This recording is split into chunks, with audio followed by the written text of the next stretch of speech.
3 फरवरी वर्ष 1909 में सुहासिनी गांगुली का जन्म तत्कालीन ब्रिटिश भारत और आज के बांग्लादेश के खुलना में हुआ। वह भारतीय स्वतंत्रता संग्राम की सेनानी थी। आज़ादी की लड़ाई में उन्होंने चटगांव शस्त्रागार कांड के क्रांतिकारियों की मदद करने में महत्वपूर्ण भूमिका निभाई।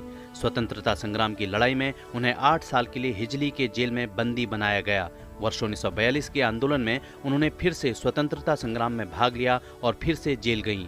भारतवर्ष की आज़ादी उनके जीवन का सबसे बड़ा सपना था, जिसको पूरा करने में उन्होंने अपना पूरा जीवन समर्पित किया और अंत में उन्होंने भारत को आज़ाद होते हुए भी देखा। 3 फरवरी वर्ष 1925 में भारत की पहली बिजली संचालित ट्रेन सेवा मुंबई से कुर्ला के बीच शुरू हुई। यह ट्रेन सेवा भारत ही नहीं बल्कि एशिया की पहली विद्युत ट्रेन थी।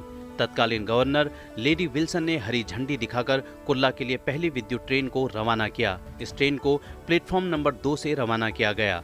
भारत की इस पहली विद्युत ट्रेन को विक्टोरिया टर्मिनस से हरी झंडी दिखाई गई, जिसे आज छत्रपति शिवाजी टर्मिनस के नाम से जाना जाता है। यह ट्रेन हार्बर लाइन पर बॉम्बे विटी स्टेशन से कुर्ला तक चलाई गई।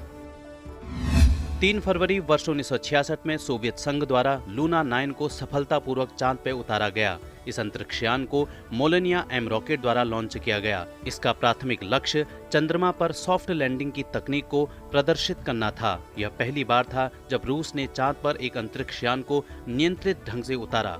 इस सफल प्रक्षेपण के साथ ही लूना 9 एक खगोलीय पिंड पर सॉफ्ट लैंडिंग प्राप्त करने वाला पहला अंतरिक्ष यान बन गया। लूना के सफल अभियान से यह बात पता चली कि चांद पर जाने वाले अंतरिक्ष यात्री वहां किसी दलदल में नहीं धंस सकते और इसी के साथ ही चांद पर पहला मानव भेजने की होड़ और तेज हो गई थी।